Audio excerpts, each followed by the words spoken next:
Which is better for you, 140 BPM or 70 BPM? The answer to this question and more is going to be revealed in this video. Now, a while ago, I made a video on which BPM is best for what kind of beat. Go watch that if you haven't already. Some great stuff in there, if I do say so myself. But recently, I got a comment on the video. The comment was from a dude called VAG4L Vivo. I'm going to call you VAG4L Vivo.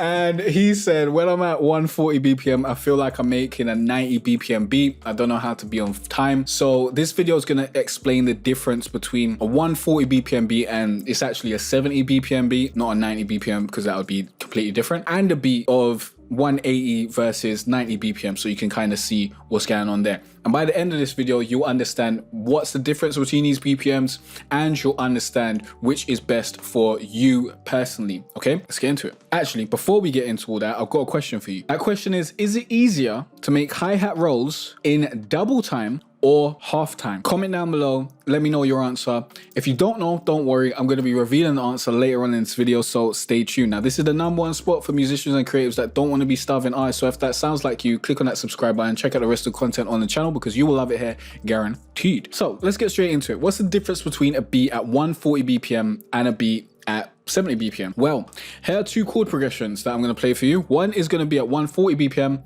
and one is going to be at 70 BPM. Let's see if you can tell the difference. Let me know which one you think is which in the comment section down below. Here's #1.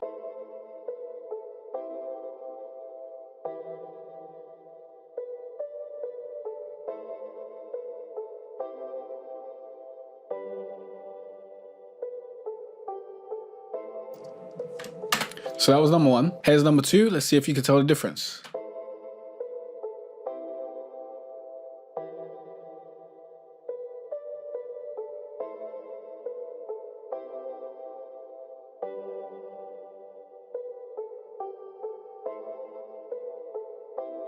So leave a comment down below. Let me know which BPM is #1 and which BPM is #2. You left your comment?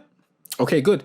Let's see if you're right. Thing is, #1 was 70 BPM, #2 was 140 BPM, but they're basically the same. Yeah, because 70 times 2 equals 140. And when you divide the BPM by 2, you're going to get an equal time signature. It's going to sound exactly the same. And when you times lower BPM under 100 by 2, it's going to sound the same, but it's going to be different BPM. Okay, 70 times 2 is 140. So 140 BPM is twice as fast as 70 BPM, right?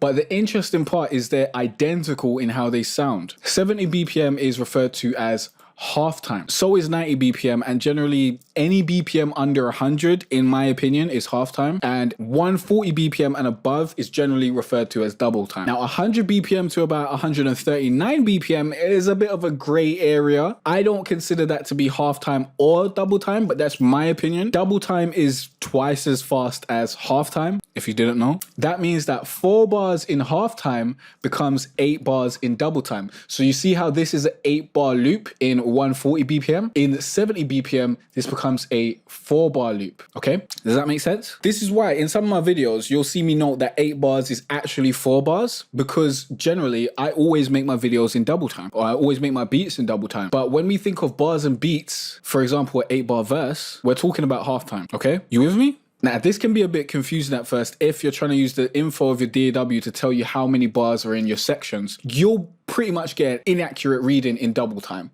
Like, because it's going to be double everything, innit? Anytime you see 8 bars, it means 4 bars. Anytime you see 16, it means 8 and whatnot. You have to divide by 2 in order to get the correct amount. So this is very important to know when it comes to production. Now, which should you use? If there's no difference between the way it sounds, does it matter? The answer to the first question is a bit complex, but the answer to the second question is yes, it does matter. Why? Because everything changes if you decide to work in half time or double time, and it depends on which BPM you choose. We've already covered the different ways bars are counted in half time versus double time, right? But it doesn't end there. The placements of drums and melodies will be different in half time versus double time. For example, I work in double time always.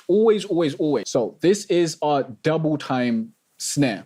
Okay, so let's actually play this back and I'll add my double time snare and you'll see it hits on the 3 and it sounds like this.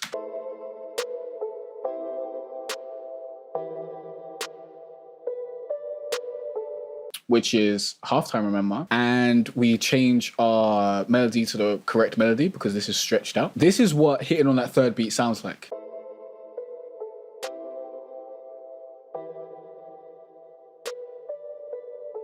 See, it sounds wrong.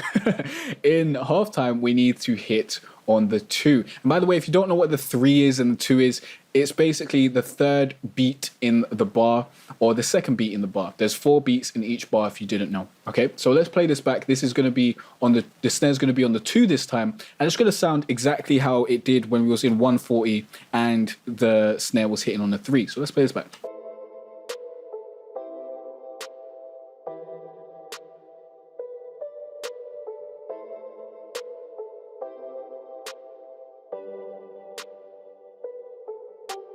And you see how now it's only a 4-bar loop as well because we're in halftime. Now, there are differences like this with all the drums, and I'm not going to go through all of them because I do not work in halftime, so I don't know where they're supposed to go. I won't be able to do that, innit? So there's that. With melodies, this is much easier because with melodies, all you need to do is stretch it. For example, this is our melody in double time, and all I did was I highlighted all of this and I used this stretch tool over here and I just made this into a 4-bar loop. I just made sure everything was hitting at the right place. For example, you know, all these things hit on the bar. It's not right now because it's not cleanly there. I would have done that. And that is how, let's actually change that back. Thank you very much. That's how I created this pattern for our 70 BPM. As you can see, you know, it's a 5-bar loop. It's the exact same thing, but we just squashed it down. It's easier to change your melody from double time to half time because all you need to do is stretch it like that. I guess you could probably do the same with the snare. Let's quickly check if we go into the thing. Is this the right snare? If we go into here and we select all of these, we could probably just bring that over there and make it half the thing, right? And then that's on the second. But honestly, I wouldn't know exactly where to put all these drums. It's way harder with drums. I don't know how to do the drums, so we're not going to go through that, okay? But of course, if you're creating the melody from scratch or the drums from scratch, you're going to have to put things in different places to get the same rhythm. By the way, if you want to learn how to make your own trap beats from scratch, you can learn using my easy 9-step trap beat making formula. Go to jcarteray.com/free trap course to sign up to my free trap course. That's not going to be available forever, but it's currently free, so you don't have to pay anything. You got nothing to lose out. Go and join it. Link down below, or go to the link that I just told you about, okay? Let's get back into the video. So which BPM should you use? The answer is simple, yeah? Use double time if you have no experience working in halftime. Yeah, that's just where it's at. Why? Because all my videos are me working on beats in double time, and most other producers on YouTube are working in double time. Most producers work in double time as well. So you're just going to have more resources and fingertips to learn more about production and to get better at your craft. And there's more. Double time actually gives you more control because you have double the space in the piano roll. For example, here is our snare in halftime, okay? This is the snare that we need to use in halftime. It needs to be hitting on every beat.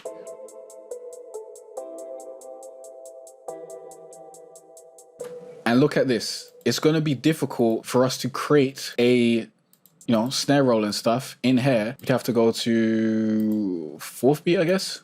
But we have more space in double time. For example, if we're in here and this is what we got in 4th beat, if we go to double time and we go to 4th beat, we're going to see a lot more space in between, which means we can be a lot more precise about what we want. Look, this is 4th beat and we've got an extra space in between, you see? So we've got more detail in double time. So it makes more sense. This also brings us to that question that I asked earlier. Is it easier to make hi-hat rolls in double time or half time? The answer, it's easier to make hi-hat rolls in double time because you have more control and you can paint them in pretty easily. Yeah, like this. If we go in here, we can easily paint in a little roll like this. I would never do such a thing. But you know what I'm getting at, innit? If we go to 4th beat, we've got that there. You can go down. How would I usually do this? I haven't made a beat in so long.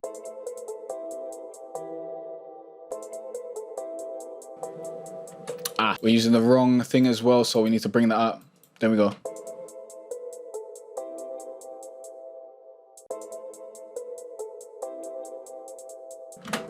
See how easy that is? That's obviously not sort of real roll, but like if we was to go to halftime, let's go back to 70. Let's see if we can create the exact same thing. Let's see if it's as easy, okay? So let's change this up. Let's come in here. We're already in quarter beat. It's harder. How are we going to fake this in? At this point, we need to elongate this and we need to like use the Alt U to get that cut.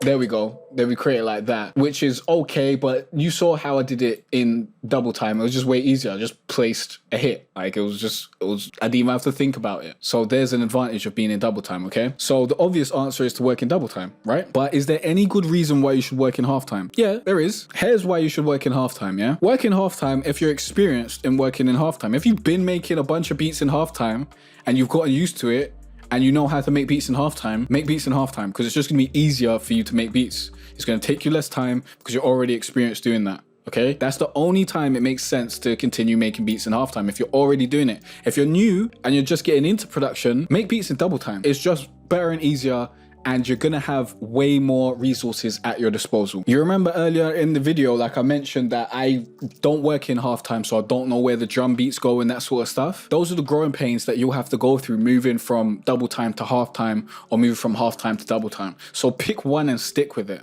okay? But you can always move to double time in the future if you want to, but understand there are going to be those growing pains. As I said, double time's a better option, but I'm also biased because I use double time, of course. So you might prefer working in halftime for some reason. You might just like the placements a whole lot better. Like, it's up to you, innit? It's up to you. If in doubt, try both. Why not? So let's recap. Doubling a BPM results in a BPM that sounds exactly the same as long as everything is moved to the right positions, okay? Double time is when a BPM is above 140. Half time is when a BPM is below 100. Use whichever BPM you're most experienced in and comfortable in, but if you're starting out, use double time because you have more control and it's easier. And there's more resources out there, more tutorials, more people using double time, as far as I know. Maybe this is just my bias because I look at how to produce trap beats and that sort of stuff. And generally trap producers are producing in like 140 to 180. But that's the video. If you got any questions or any other videos you want me to make, please let me know in the comment section down below. Remember, there are links in the description, for example, to my beat mixing template that's gonna have your beats mixed in half the time, half mixed before you even get to the mixing stage. Click on that, grab that, links down below, and a bunch of other great stuff, so definitely check out the links in the description. I'll see you in the next video when you'll learn more about music, online business, and online marketing. See you there. Peace out.